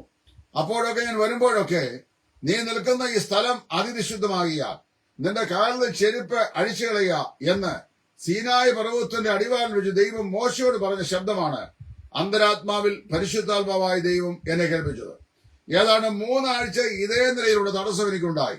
ഞാൻ വളരെ പ്രാർത്ഥിച്ച ശേഷം അവസാനമായി ഈ സങ്കീർത്തനത്തിന് ഞാൻ വ്യാഖ്യാനം എഴുതുവാൻ ആരംഭിച്ചു എന്നാണ്. അങ്ങനെ എഴുതി വരുമ്പോൾ അദ്ദേഹം പറയാണ്, ഒരു മനുഷ്യൻ, പ്രത്യേകിച്ച് ഒരു ശുശ്രൂഷകൻ, ദൈവത്തിന് ഇഷ്ടമില്ലാത്ത 7-ാം കൽപ്പന സംബന്ധമായ പാപങ്ങളിൽ അകപ്പെട്ടു പോകാൻ സാധ്യതയുണ്ടായാൽ, ഞാൻ ആരെയും വിധിക്കാൻ തയ്യാറല്ല, മനുഷ്യനാണെങ്കിൽ അങ്ങനെയൊക്കെ സംഭവിച്ചു എന്ന് വരാം. അതുകൊണ്ട് ESHN വ്യഭിചാരം ചെയ്യാൻ വേണ്ടി ലൈസൻസ് കൊടുത്തു, അല്ലെങ്കിൽ കഴിഞ്ഞ ദിവസവും സംസാരിച്ചപ്പോൾ അങ്ങനെയൊക്കെ ചെയ്യാം, പിന്നെ ഏറ്റു പറഞ്ഞാൽ മതി എന്ന് പറഞ്ഞ് എനിക്ക് ദൂഷണം പറഞ്ഞുകൊണ്ട് നടക്കുന്ന പരിജ്ഞാനമില്ലാത്ത ചുരുക്കം ചില ആളുകളുണ്ട്. അവരുടെ ഓർമ്മയ്ക്ക് ഞാൻ പറയുകയാണ്, ഒരു വിശ്വാസിയും ഒരു ശുശ്രൂഷകനും ഒരിക്കലും ഇങ്ങനെയുള്ള യാതൊരു പാപങ്ങൾക്കും മുമ്പാകെ തന്നെ താൻ അടിമപ്പെടുകയോ വിധേയപ്പെടുകയോ ചെയ്യാൻ പാടില്ല. ഇനി അബദ്ധവശാൽ ഏതെങ്കിലും അങ്ങനെ ഒരു കാര്യം ഉണ്ടായിക്കഴിഞ്ഞാൽ മഹാനായ സ്പർജൻ പറയുകയാണ്, തന്നെത്താൻ നീതീകരിക്കുന്നതിനേക്കാൾ ദൈവത്തിന്റെ കരുണയ്ക്കായി തന്റെ കൃപയുടെ കരങ്ങളിലേക്ക് വീണു കൊടുക്കുന്നതാണ് ഏറ്റവും അഭികാമ്യമെന്ന് ഞാനത് ആവർത്തിക്കുന്നു. അങ്ങനെയുള്ള ഏതെങ്കിലും ഒരു ആരോപണമോ ഒരു പാപമോ ഒരാളുടെ ജീവിതത്തെ സംബന്ധിച്ച് ആരെങ്കിലും ആരോപിക്കുകയോ അങ്ങനെ സംഭവിക്കുകയോ ചെയ്തിട്ടുണ്ടെങ്കിൽ ആരോപണങ്ങളെല്ലാം യാഥാർത്ഥ്യമായിരിക്കണം നിർബന്ധമില്ല. എന്നാൽ അങ്ങനെയുള്ള വിഷയങ്ങൾ യാഥാർത്ഥ്യമാണ് എങ്കിൽ യാതൊരു നീതീകരണത്തിനും പോകാതെ ദൈവത്തിന്റെ കൃപയുടെ കരങ്ങളിലേക്ക് ചായ്ചേൽപ്പിച്ചുകൊണ്ട് ദൈവത്തിന്റെ കരുണയ്ക്കായി യാചിക്കണം. അപ്പൊ സ്പർജൻ പറയാണ്, ദാവീദ് പറഞ്ഞു, ഞാൻ നിന്നോട് തന്നെ പാപം ചെയ്തു, നിനക്ക് ഇഷ്ടം അനിഷ്ടമായത് ഞാൻ ചെയ്തിരിക്കുന്നു. ആകയാൽ സംസാരിക്കുമ്പോൾ നീ നീതിമാനായും വിധിക്കുമ്പോൾ നീ നിർമ്മലനായും ഇരിക്കേണ്ടതിന് ഈ സോപ്പ് കൊണ്ട് എന്നെ കഴുകണമേ എന്ന് പ്രാർത്ഥിച്ചു. അങ്ങനെ വായിക്കുമ്പോൾ അവൾ എന്ത് ചെയ്യുന്നു?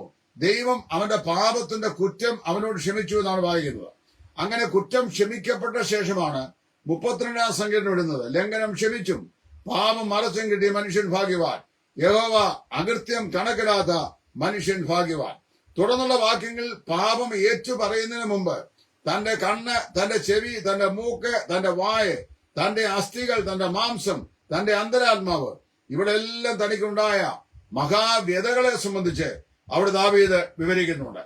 അപ്പൊ 7-ാം കൽപ്പന എന്ന് പറയുന്ന പാപം ഒരു ശുശ്രൂഷയിൽ ലംഘിച്ചാൽ, അങ്ങനെ ലംഘിച്ചു എന്ന് തന്റെ അന്തരാത്മാവ് തനിക്ക് ബോധ്യമായാൽ നിശ്ചയമായും അവൻ സ്വയം നീതീകരണത്തിന് പോകാതെ അവൻ ചെയ്യേണ്ട വിഷയം, ആദ്യത്തെ കാര്യം എന്താണെന്ന് ചോദിച്ചു കഴിഞ്ഞാൽ, അവൻ ദൈവ കൃപയുടെ കാര്യങ്ങളിലേക്ക് സ്വയം നീതീകരണത്തിന് ശ്രമിക്കാതെ തന്നെത്താൻ ഏൽപ്പിച്ചു കൊടുക്കണം. കർത്താവിന്റെ കൃപയുടെ കരങ്ങളിലേക്ക് വീണുകൊടുത്ത്, കർത്താവേ അങ്ങയോട് തന്നെ ഞാൻ പാപം ചെയ്തു, അങ്ങേക്ക് അനിഷ്ടമായത് ഞാൻ ചെയ്തിരിക്കുന്നു എന്ന് സമ്മതിക്കണം.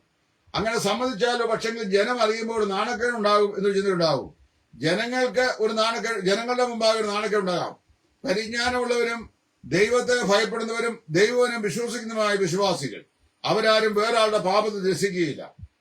കർത്താവ് ക്ഷമിച്ചതിനെ അവരും ക്ഷമിക്കും.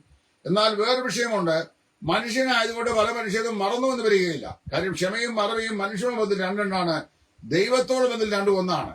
ദൈവം ക്ഷമിച്ചാൽ ദൈവം മറക്കുന്നു, മനുഷ്യൻ ക്ഷമിച്ചേക്കാം പക്ഷെ മനുഷ്യൻ മറക്കാറില്ല. അങ്ങനെ വന്നാലും എന്ത് ചെയ്യുക, യാതൊരു നിലയിലും ഒരു നിലയിലും അതൊരു അപാകതയായി അല്ലെങ്കിൽ ഒരു കുറവായി കണക്കാക്കാതെ തന്റെ പാപങ്ങളെ ദൈവസന്നിധിയിൽ ഏറ്റുപറഞ്ഞ് കർത്താവിന്റെ കരങ്ങളിലേക്ക് ഏൽപ്പിച്ചു കൊടുത്ത് ദൈവസന്നിധിയിൽ നിരപ്പ് പ്രാപിക്കണം.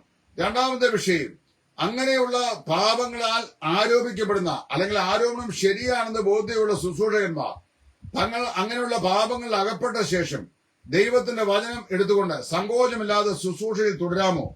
വളരെ ഗുരുതരമായ തെറ്റാണത്. എന്ന് പറഞ്ഞു കഴിഞ്ഞാൽ, ഒരു ശുശ്രൂഷകനെ തന്റെ സദാചാര ജീവിതം സംബന്ധിച്ച് ഈ നിലയിലുള്ള ആ അബദ്ധത്തിൽ ചെന്ന് ചാടുകയും അവൻ ആ പാപത്തിൽ വീഴുകയും ആ പാപത്തിൽ വീണുവെന്ന് അവന്റെ അന്തരാത്മാവ് അവനെ ബോധ്യപ്പെടുത്തുകയും അപ്പോൾ തന്നെ ജനങ്ങളുടെ മുമ്പാകെ തന്റെ ഇമേജ് നഷ്ടപ്പെടുമല്ലോ എന്ന് വെച്ചുകൊണ്ട് ജനങ്ങളുടെ മുമ്പാകെ താൻ സമ്മതിക്കാതിരിക്കുകയും ചെയ്താൽ 32-ാം സങ്കീർത്തനത്തിൽ എന്റെ മജ്ജ വേനൽക്കാലത്തെ ഉഷ്ണത്താൽ എന്ന പോലെ വറ്റിപ്പോയി എന്ന് പറയുന്ന നിലയിൽ അവന്റെ അന്തരാത്മാവിൽ അത്യന്തം അവൻ ഞെരുങ്ങി അവശനായി ക്ഷീണിതനായി അവൻ ആകെപ്പാടെ ബുദ്ധിമുട്ടിലായിത്തീരും.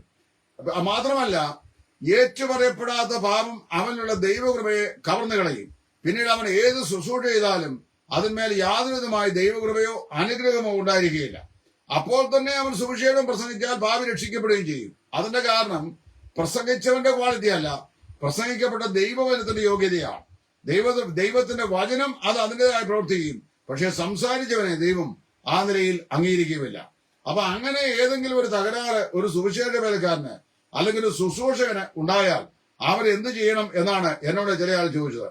അവർ ഈ രണ്ട് കാര്യം ചെയ്യണം. ഒന്ന്, ദൈവകൃപയുടെ കരങ്ങളിലേക്ക് വീണു കൊടുത്തിട്ട് പാപം ഏറ്റുപറഞ്ഞ് ദൈവസ്ഥലെ യഥാസ്ഥാനപ്പെട്ട് ശുദ്ധീകരണം പ്രാപിക്കണം, ദൈവവിന പ്രകാരം ശുദ്ധീകരണം പ്രാപിക്കണം.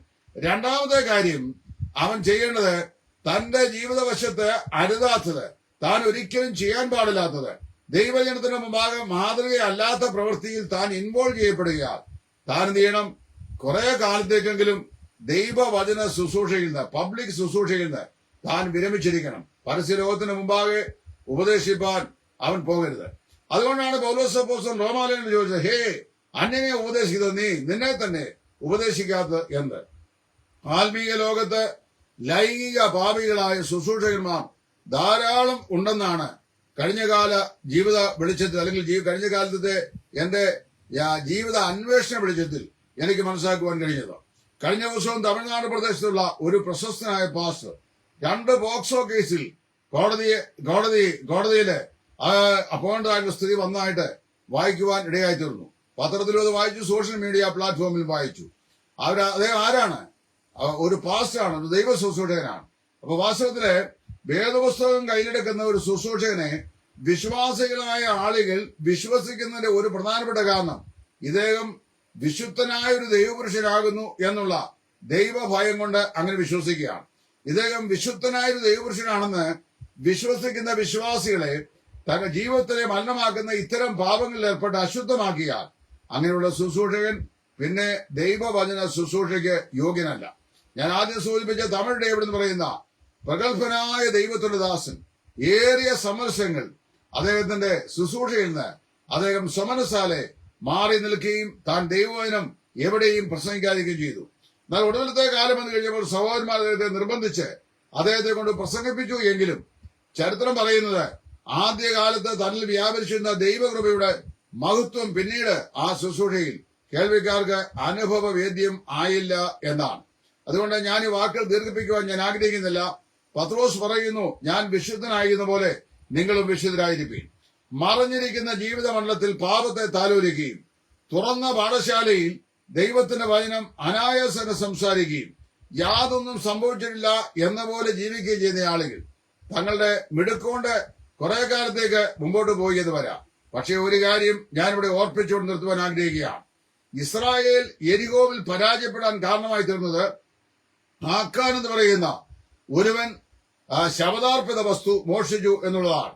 അവൻ മോഷ്ടിച്ച വസ്തു എന്തൊക്കെ യാതൊരു ശബദാർപ്പിത വസ്തുവും കൈകൊണ്ട് തുടരുത്, എടുക്കരുത് എന്ന് യോശുവ ജനത്തെ കൊണ്ട് സത്യം ചെയ്തിരുന്നതാണ്. പക്ഷേ ജനം വളരെ കൂടുതലായിരുന്നിട്ടും പടയാളികൾ ശക്തിയോടെ മുന്നേറിയിട്ടും പട്ടണത്തിന് നേരെ പാഞ്ഞെടുത്തിട്ടും അവർക്ക് ഹായ് പട്ടണത്തെ കീഴ്പ്പെടുത്താനായിട്ട് സാധിച്ചില്ല. അതിന്റെ കാരണം അറിയാമോ? ഹായിൽ വെച്ച് ദയനീയമായ നിലയിൽ അവർ പരാജയപ്പെട്ടു. അതിന്റെ കാരണം പറയുന്നത് ആഖാൻ സഖ്യകുലത്തിൽപ്പെട്ട ആഖാൻ എന്ന് പറയുന്ന ഒരു പുരുഷൻ അവന് ശബദാർപ്പിത വസ്തുക്കൾ വിലപിടിപ്പുള്ള ഒരു ബാബിലോൺ മേലങ്കിയും അതുപോലെ തന്നെ ഒരു സ്വർണ്ണക്കട്ടിയും വെള്ളിക്കട്ടിയും കണ്ട് മോഹിച്ച് അത് അദ്ദേഹം എടുത്തു. അത് എടുത്ത ശേഷം തന്റെ കൂടാരത്തിൽ കൊണ്ടുവന്ന് ആ കൂടാരത്തിൽ അത് കുഴിച്ചിട്ട രീതി എങ്ങനെയാന്ന് മനസ്സിലാക്കണം. ഏറ്റവും വിലപിടിപ്പുള്ള സ്വർണം ഏറ്റവും അടിയിലും, അതിന്റെ മുകളിൽ അതിനേക്കാൾ വില കുറഞ്ഞ സ്വർണവും, അതിന്റെ മുകളിൽ അതിനെ കവർ ചെയ്യുന്ന ബാബിലോന്യ മേലങ്കിയും. പല ശുശ്രൂഷകന്മാരും തങ്ങൾ ധരിച്ചിരിക്കുന്ന മേലങ്കിയുടെ അടിയിൽ ഇതുപോലെയുള്ള ഭയാനകമായ പാപപ്രവൃത്തികൾ, ശബദാർപ്പിത വസ്തുക്കളുടെ അപകരണം എന്ന് പറഞ്ഞു കഴിഞ്ഞാൽ ദൈവം വിലക്കുന്ന കൽപ്പനകളുടെ ലംഘനം, അത് മറച്ചു വെച്ചുകൊണ്ട് ആത്മീക ശുശ്രൂഷകൾ മുന്നേറുമ്പോൾ വാസ്തവത്തിൽ എന്താണ് സംഭവിക്കുന്നത് അറിയാമോ? ദൈവത്തിന്റെ നാമം അപമാനിക്കപ്പെടുന്നു. ഈ നിങ്ങളോട് പ്രസംഗിക്കുന്ന ഞാൻ ഉൾപ്പെടെയുള്ള എല്ലാ ശുശ്രൂഷകന്മാരും തങ്ങളുടെ വ്യക്തിഗത ജീവിത വശത്ത് ദൈവത്തോടും സ്വന്തം മനസാക്ഷിയോടും ജീവിത പങ്കാളിയോടും തന്റെ കുടുംബത്തിലെ മക്കളോടും താൻ ഏർപ്പെടുന്ന സഹോദരവർഗത്തോടും 101% വചനപ്രകാരം വിശുദ്ധിയും വിശ്വസ്തയും പാലിക്കണം. അങ്ങനെ ചെയ്യാത്ത യാതൊരുവനും 66 പുസ്തകങ്ങളുടെ വേദപുസ്തകം എടുത്തുകൊണ്ട് ദൈവജനത്തിന്റെ മധ്യേ നടന്ന് അവരെ സുവിശേഷീകരിക്കാനോ അവരെ ഉപദേശിക്കാനോ അവർക്ക് യാതൊരു ക്വാളിറ്റിയുമില്ല എന്ന് ദൈവത്തിന്റെ പരിശുദ്ധാത്മാവ് ഇന്ന് രാത്രിയിൽ വിളിച്ചു പറയുകയാണ്. ഒരുപക്ഷെങ്കിൽ ഫാൻ അസോസിയേഷൻ ധാരാളം പ്രസംഗങ്ങൾക്കുമുണ്ട്. നമ്മുടെ ഇവിടുത്തെ എല്ലാ ആത്മീയ വേദികളിലും വേർപാടും ബന്ധക്കോസും സഭാതലങ്ങളിൽ നിൽക്കുന്ന പ്രഗത്ഭന്മാരായ പല സുവിശേഷകന്മാർക്കും അവരെ താങ്ങി എടുത്തുകൊണ്ട് നടക്കുന്ന, അവർക്ക് വേദികൾ ഒരുക്കി കൊടുക്കുന്ന, അവരെ പുകഴ്ത്തുന്ന, അവരെ പ്രശംസിക്കുന്ന ധാരാളം ഫാൻ അസോസിയേഷനുകൾ ഉണ്ടായിരിക്കാം. തങ്ങളുടെ പാപപ്രവൃത്തികളെ മറയ്ക്കുവാൻ വേണ്ടി ഈ ഫാൻ അസോസിയേഷന്റെ ബഹുവിധമായ പ്രൊട്ടക്ഷൻ അവർക്ക് ലഭിച്ചു എന്ന് വരാം. പക്ഷേ ഒരു കാര്യം ഞാൻ പറയാം, ദൈവത്തിന്റെ പ്രൊട്ടക്ഷൻ അങ്ങനെയുള്ളവർക്ക് ഒരിക്കലും കിട്ടുകയില്ല. ഒരു ദൃഷ്ടാന്തം പറഞ്ഞുകൊണ്ട് ഞാൻ അവസാനിപ്പിച്ചുകൊള്ളാം. ദൈവത്തിന്റെ ദാസനായ 18 വയസ്സോ പ്രായമുള്ള ദാവീദ്, ഇസ്രായേലിയം ഈ ഫെലിസ്തീയ മലനായ ഗോലിയാത്ത്, കൈകളിലും കാലുകളിലും 6 വിരലുള്ളവനായി 6 മുഴവ് 1 ചാണും നീളമുള്ള അജാന ബഹുത്വമുള്ള ഈ മനുഷ്യൻ കയ്യിൽ കുന്തവും ഏന്തി താമ്ര ചട്ടവും ഇട്ടുകൊണ്ട് ഇസ്രായേൽ നിലകളെ 40 ദിവസം വെല്ലുവിളിച്ചു എന്ന് വായിക്കുന്നു. ഈ ശൗൽ രാജാവ് അവന്റെ മുമ്പാകെ എതിർപ്പെടാൻ പരാജയപ്പെട്ടപ്പോൾ നാം വായിക്കുന്നത്, ഈ ദാവീദ് എന്ന് പറയുന്ന ബാലകൻ അവൻ കവണയും സഞ്ചിയിലുണ്ടായിരുന്ന 5 കല്ലുകളുമായി ഈ മലനെ സമീപിച്ചു. ശരീരം മുഴുവൻ എതിർ പടയാളികളുടെ അസ്ത്രങ്ങൾ തറയ്ക്കാതെ വണ്ണം, അമ്പ് വന്ന് വീഴാതെ വണ്ണം, വാളിന്റെ വെട്ടേക്കാതെ വണ്ണം, താമ്ര കവചങ്ങളാൽ ശരീരമാസകലം ഉള്ളങ്കാൽ മുതൽ നെറുകവരെയും പൊതിഞ്ഞു സൂക്ഷിച്ചെങ്കിലും ദൈവത്തിന്റെ ന്യായവിധി തക്ക സമയത്ത് വരേണ്ടതിന് അവൻ പോലും അറിയാതെ ഒരു കടുകിന്റെ വലിപ്പമുള്ള ഒരു ചെറിയ വിടവ് അവന്റെ തിരുനെറ്റിയിൽ അത് തുറന്നു കിടന്നിരുന്നു. അവന്റെ ശരീരത്തിലെ മുഴുവൻ പൊതിഞ്ഞ താമ്ര ചട്ടയും നോക്കാതെ തന്റെ നെറ്റിയിൽ കിടക്കുന്ന ആ അതിസൂക്ഷ്മമായ സുഷിരം അത് ദാവീദിന്റെ ശ്രദ്ധയിൽപ്പെട്ടു. താൻ കവണയിൽ കല്ലെടുത്ത് ആ സുഷിരത്തിലേക്ക് അടിച്ചു. തിരുനെറ്റിയിൽ ആ കല്ല് എന്ന് പറഞ്ഞു. മല്ലൻ വീണു, അവൻ നിഹതനായി എന്ന് വായിക്കുന്നുണ്ട്. ഏറ്റവും കരുത്തനായ ശുശ്രൂഷകനും ദൈവവചനത്തിന് വിരോധമായ നിലയിൽ രഹസ്യ ജീവിതത്തിൽ പാപം ചെയ്യുകയും പ്രത്യേകിച്ച് പരസ്ത്രീ ബന്ധങ്ങൾ ചെയ്യുകയും അപ്പോൾ തന്നെ വേദപുസ്തകം കയ്യിലെടുത്തുകൊണ്ട് യാതൊരു കൂസലും കൂടാതെ നത്തിങ്, യാതൊന്നും സംഭവിച്ചില്ല എന്നുള്ള നിലയിൽ മുമ്പോട്ട് പോവുകയും ചെയ്താൽ എന്ത് സംഭവിക്കുന്നറിയാമോ?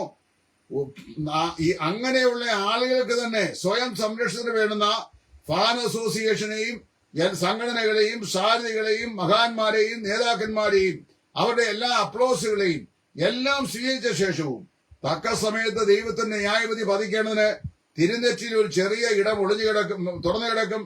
അവിടെ ദാവീദ് കല്ലടി. ദാവീദ് കർത്താവിന്റെ ചിത്രമാണ്. കർത്താവിന്റെ ന്യായവിധി വരും, മല്ലൻ മലർന്നു വീഴും, അവൻ നിഹതനായി തീരും. പ്രിയമുള്ളവരെ, അതുകൊണ്ട് എന്ത് ചെയ്യണം? തക്ക സമയത്ത് നാം കരുണ പ്രാപിക്കേണ്ടതിന് എന്ത് ചെയ്യുക? ദൈവത്തിന്റെ കൃപാസനത്തോട് അടുത്ത് വന്നുകൊണ്ട് ദാവീദ് ചെയ്തപോലെ, കർത്താവേ, ഞാൻ അങ്ങയോട് പാപം ചെയ്തിരിക്കുന്നു എന്ന് ദൈവസ്ഥലിൽ ഏറ്റു പറഞ്ഞ് തന്റെ പാപങ്ങളെ ഉപേക്ഷിച്ച് നിരപ്പ് പ്രാപിച്ചാൽ നിശ്ചയമായും ദൈവം നമ്മുടെ പാപങ്ങളെ നമ്മോട് ക്ഷമിക്കും.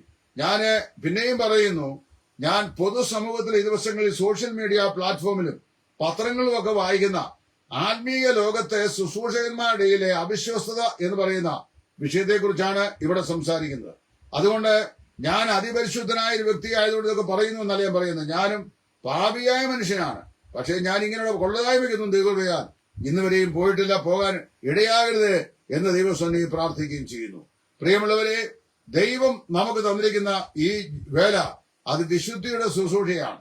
വിശുദ്ധി സൂക്ഷിക്കേണ്ട ഒന്നാണ്. നമ്മുടെ ശരീരം ദൈവത്തിന്റെ മന്ദിരമാണ്, ദൈവത്തിന്റെ പരിശുദ്ധാത്മാവിന്റെ ആലയമാണ്. ഓരോ രക്ഷിക്കപ്പെട്ട ദൈവത്തിന്റെയും ശരീരാത്മദേഹികൾ അത് പ്രത്യേകം മനസ്സിലാക്കണം. എവിടെയാ ഇവിടുത്തെ തകരാറ് സംബന്ധിച്ചറിയാമോ? വേദപുസ്തകത്തിലെ അതിപ്രധാനമായ ഉപദേശങ്ങൾക്കൊന്നും വില കൽപ്പിക്കാതെ, അതൊന്നും പഠിപ്പിക്കാതെ, പരിശുദ്ധാത്മ ശാസ്ത്രത്തിൽ പരിശുദ്ധാത്മാവിന് പോലും അറിയാൻ വയ്യാത്ത ചില കാര്യങ്ങൾക്ക് മാത്രം പ്രാധാന്യം നൽകി വിശ്വാസികളെ വഴിതെറ്റിച്ച ഒരുപറ്റം ശുശ്രൂഷകന്മാർ, തങ്ങളിൽ തന്നെ മ്ലേച്ഛന്മാരും വഷളന്മാരും രഹസ്യമണ്ഡലം പാപമയമായതും അപ്പോൾ തന്നെ വിശ്വാസികൾക്ക് വിശുദ്ധീകരണത്തിന്റെ മാർഗം ഉപദേശിക്കുന്നതിനുമായി അധപ്പതിച്ചു. അതുകൊണ്ടാണ് ഇങ്ങനെയുള്ള തകരാറുകൾ സംഭവിക്കുന്നത്. എന്നാൽ ഒരു കാര്യം ഞാൻ ഓർപ്പിക്കാം, ഒരു നാൾ നാം ദൈവസ്വം നിൽക്കേണ്ടതായി വരും. കൊരിന്ത്യർക്ക് എഴുതിയ 2-ാം ലേഖനം 5-ാം അധ്യായം 10-ാം വാക്യത്തിൽ പൗലോസ്ലീഹ ഇപ്രകാരം പറയുന്നു, അവനവൻ ശരീരത്തിലിരിക്കുമ്പോൾ ചെയ്യുന്നത് നല്ലതാകലും തീയതാകലും തക്കവണ്ണം പ്രാപിക്കുന്നതിന് നാം എല്ലാവരും ക്രിസ്തുവിന്റെ ന്യായാസവും മുമ്പാകെ വെളിപ്പെടായി വരും. നമ്മുടെ കയ്യിലിരിക്കുന്ന മൊബൈൽ ഫോണിലെ ഒരു സിം കാർഡിൽ, ഒരു ചെറിയ സിം കാർഡിൽ നമ്മുടെ ജീവിതത്തിലെ നാം ഉപയോഗിക്കുന്ന മുഴുവൻ ഇൻഫോർമേഷനും നമ്മുടെ സകല കമ്മ്യൂണിക്കേഷനും അതിനകത്ത് ഒളിപ്പിച്ചു വെക്കുവാൻ മനുഷ്യന്റെ 1300 ഗ്രാം തൂക്കമുള്ള മസ്തിഷ്കം കൊണ്ട് മനുഷ്യൻ മെനഞ്ഞെടുത്ത അതിസൂക്ഷ്മമായ സാങ്കേതിക വിദ്യ കൊണ്ട് സാധിക്കുമെങ്കിൽ നമ്മുടെ മൊബൈൽ ഫോണിലെ മെസ്സേജുകൾ, വാട്സാപ്പിലെ മെസ്സേജുകൾ അത് നാം ഡിലീറ്റ് ചെയ്ത് കളഞ്ഞാലും സൂപ്പർ കമ്പ്യൂട്ടറിൽ നിന്ന് അത് ഒരിക്കലും നഷ്ടപ്പെടാതിരിക്കാൻ ആവശ്യം വന്നാൽ പോലീസ് അതോറിറ്റികൾക്ക് അത് ഡിറ്റക്ട് ചെയ്യാൻ സാധിക്കുന്ന, ഡീകോഡ് ചെയ്യാൻ സാധിക്കുന്ന പോലെ സ്വർഗത്തിലെ ദൈവത്തിന്റെ സൂപ്പർ കമ്പ്യൂട്ടറിൽ മനുഷ്യന്റെ എല്ലാ പ്രവൃത്തികളും, എല്ലാ വാക്കുകളും, എല്ലാ നിരൂപണങ്ങളും, എല്ലാ പ്രവർത്തനങ്ങളും ദൈവം റെക്കോർഡ് ചെയ്ത് വെച്ചിട്ടുണ്ട്. ഭിത്തികളിൽ നിന്ന് കല്ലുകൾ നിലവിളിക്കുകയും തുലാം ഉത്തരം പറയുകയും ചെയ്യുന്നൊരു ദിവസം വരുമെന്ന് പ്രവാചകൻ വിളിച്ചു പറഞ്ഞിട്ടുണ്ട്. നാം അവന്റെ സന്നിധിയിൽ നിൽക്കുമ്പോൾ ഓരോരുത്തരും ശരീരത്തിലിരിക്കുമ്പോൾ ചെയ്തത് നല്ലതായാലും തീയതായാലും തക്കവണ്ണം പ്രാപിക്കേണ്ടത് നാം എല്ലാവരും ക്രിസ്തുവിന്റെ ന്യായാസനം മുമ്പാകെ നിൽക്കേണ്ടി വരും. അതുകൊണ്ട് ഞാനിവിടെ അഭിയോഗങ്ങളെ സംബന്ധിച്ചോ ആരോപണങ്ങളെ സംബന്ധിച്ചോ അല്ല പറയുന്നത്. അഭിയോഗങ്ങളും ആരോപണങ്ങളും ഒക്കെ ആർക്കും ആരുടെ നേരെയും വേണമെങ്കിൽ പറയാൻ സ്വാതന്ത്ര്യമുണ്ട്. ചിലരൊക്കെ അതിൽ മികവുറ്റവരായി തീരുകയും ചെയ്തു എന്ന് വരാം. എന്നാൽ അനുഭവത്തിന്റെ വശത്ത് ആ നിലയിലുള്ള ഏതെങ്കിലും പാപപ്രവൃത്തികൾ ജീവിതത്തിൽ എപ്പോഴെങ്കിലും ഇൻവോൾവ് ആയിട്ടുള്ള ആരെങ്കിലും എന്നെ ശ്രദ്ധിക്കുന്നുണ്ടെങ്കിൽ സ്വയനീതീകരണമല്ല ആവശ്യം ദൈവത്തിന്. നിന്നോട് തന്നെ ഞാൻ പാപം ചെയ്തു, നിനക്ക് അനിഷ്ടമായുള്ളത് ഞാൻ ചെയ്തു. സംസാരിക്കുമ്പോൾ നീ നീതിമാനായും വിധിക്കുമ്പോൾ നിർമ്മലമായിരിക്കേണ്ടത് ദൈവമേ ഈ സോപ്പ് കൊണ്ട് എന്നെ കഴിയണമേ എന്ന് ദൈവസ്ഥനെ പ്രാർത്ഥിച്ച് കർത്താവിനെ പ്രതിഷ്ഠിച്ച് ദൈവത്തിൽ പ്രാപിക്കുക, കഴുകലും വിശുദ്ധീകരണവും പ്രാപിക്കുക. ദൈവത്തിന് പക്കൽ ധാരാളം വിമോചനമുണ്ട്. ശുശ്രൂഷകന്മാരായ ആളുകൾ എന്ന് നമ്മുടെ ശുശ്രൂഷകന്മാരായ ആളുകൾ ഏറെ ജീവിതത്തിൽ സൂക്ഷിക്കുക. തങ്ങളെ തന്നെ എതിരാളികൾ നമ്മെ കൊണ്ട് യാതൊരു തിന്മയും പറയാതിരിക്കാൻ വാക്കിലും നടപ്പിലും ജീവിതത്തിലും നമ്മെ വിശ്വസ്തരായി സൂക്ഷിക്കാം. മറ്റുള്ള ആളുകളുടെ വീടുകളിൽ നമ്മെ ആളുകൾ പ്രവേശിപ്പിക്കുകയോ അവിടെ പാർപ്പിക്കുകയോ ചെയ്യണമെങ്കിൽ നാം ദുർനടപ്പില്ലാത്തവരാണ്, ജീവിത വിശുദ്ധിയുള്ളവരാണ് എന്നുള്ള വിശ്വാസ്യത അവർക്ക് ഉണ്ടായെങ്കിൽ മാത്രമേ അതിന് സാധിക്കുകയുള്ളൂ. അതിന് തകരാറുണ്ടാകാതിരിക്കാൻ, ദൈവനാമം അപമാനിക്കപ്പെടാതിരിക്കാൻ, ദൈവജനം ദുഷിച്ചു പോകാതിരിക്കാൻ, സ്വയം ജീവിതങ്ങൾ ഇല്ലാതെയായി തരാതിരിക്കാൻ സ്വർഗത്തിലെ ദൈവം അതിനാവശ്യമായ എല്ലാ സ്വർഗീയ കൃപയും എന്നെ ശ്രമിക്കുന്ന എല്ലാ പ്രിയപ്പെട്ടവർക്കും നമുക്ക് എല്ലാവർക്കും നൽകി നമ്മെ കാത്തു പരിപാലിക്കട്ടെ എന്ന് ആത്മാർത്ഥമായി പ്രാർത്ഥിച്ചുകൊണ്ട് നിങ്ങൾക്ക് നന്ദി പറഞ്ഞുകൊണ്ട് ഈ സാരോപദേശം ദൈവത്തിന്റെ പരിശുദ്ധാത്മാവിന്റെ ഹൃദയത്തിൽ നൽകിയ പ്രകാശത്തിലേക്ക് നിങ്ങളെ അറിയിച്ചുകൊണ്ട് ഞാൻ ഇപ്പോൾ തൽക്കാലം ഇത് നിർത്തുന്നു. ദൈവം എല്ലാവരെയും അനുഗ്രഹിക്കട്ടെ. ആമേൻ.